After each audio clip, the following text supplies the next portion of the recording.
सभी भक्तों और ईश्वर की संतानों को मेरा कोटि कोटि नमन तथा प्रणाम। आशा है सभी सकुशल और मंगलमय जीवन व्यतीत कर रहे होंगे।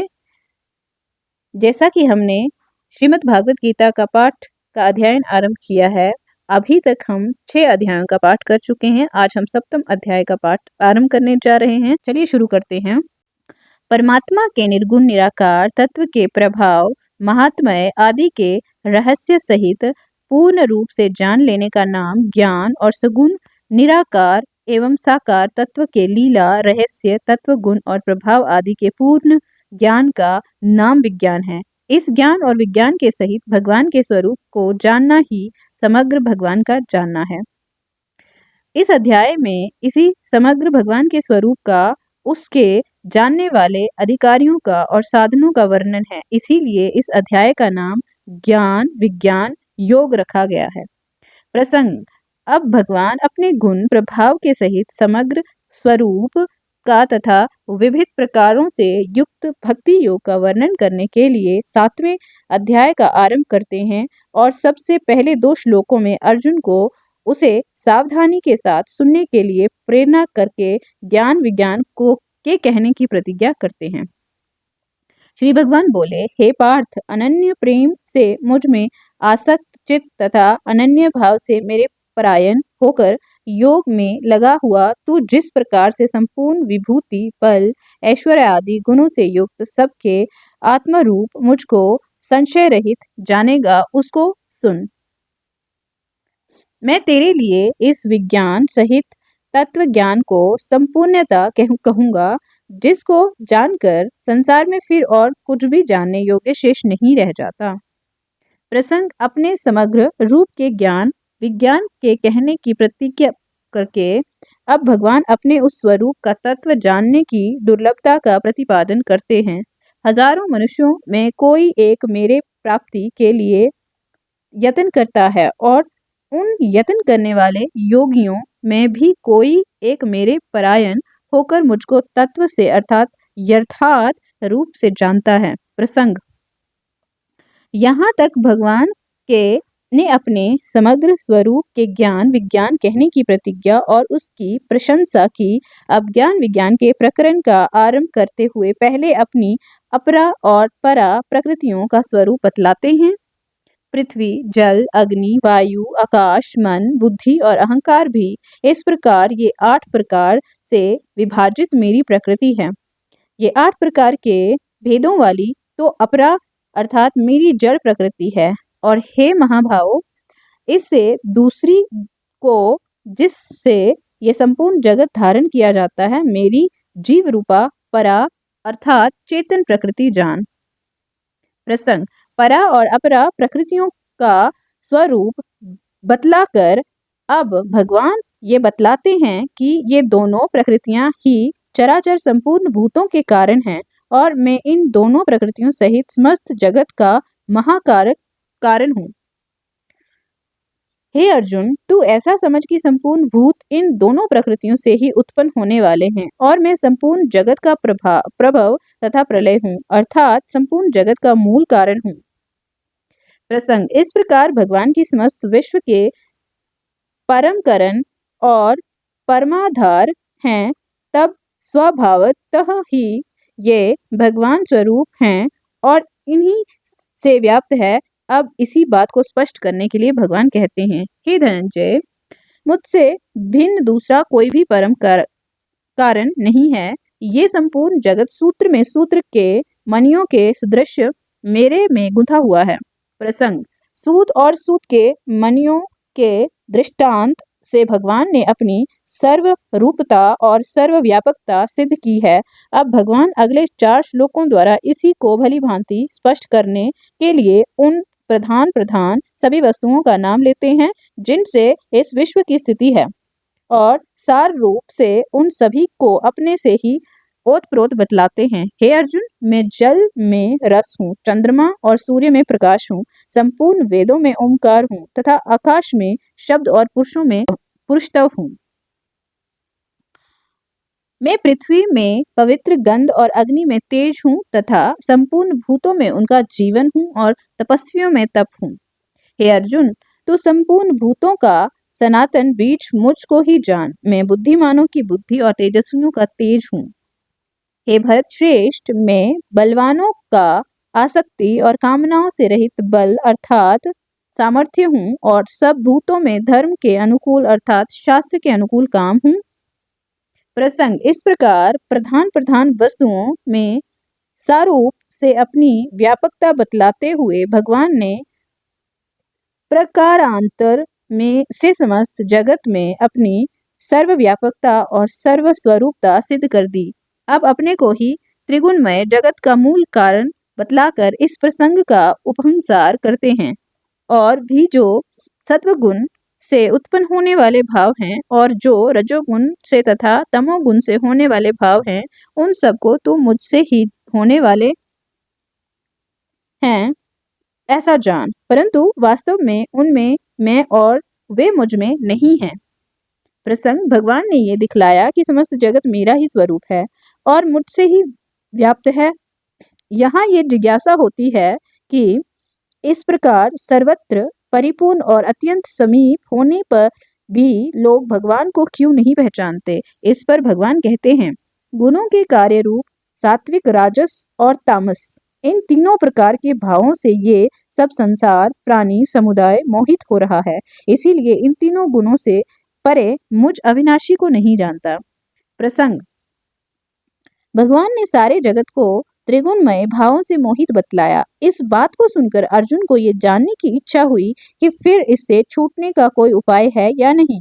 अंतर्यामी दयामय भगवान इस बात को समझकर अब अपनी माया को दुस्तर बतलाते हुए उसे तरने का उपाय सूचित कर रहे हैं, क्योंकि ये अलौकिक अर्थात अति अद्भुत त्रिगुणमयी मेरी माया बड़ी दुस्तर है, परंतु जो पुरुष केवल मुझको ही निरंतर भजते हैं वे इस माया को उल्लंघन कर जाते हैं अर्थात संसार में तर जाते हैं। प्रसंग, भगवान ने माया की दुस्तरता दिखलाकर अपने भजन को उससे तरने का उपाय बतलाया। इस पर यह प्रश्न उठता है कि जब ऐसी बात है तब सब लोग निरंतर आपका भजन क्यों नहीं करते। इस पर भगवान कहते हैं, माया के द्वारा जिनका ज्ञान हरा जा चुका है, ऐसे आसुर स्वभाव को धारण किए हुए मनुष्यों में नीच दूषित कर्म करने वाले मूढ़ लोग मुझको नहीं भजते।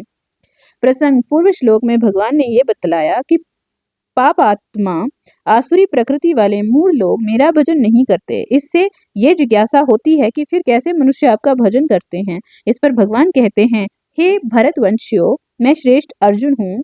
उत्तम कर्म करने वाले अर्थार्थी, आर्त, जिज्ञासु और ज्ञानी, ऐसे 4 प्रकार के भक्तजन मुझको भजते हैं।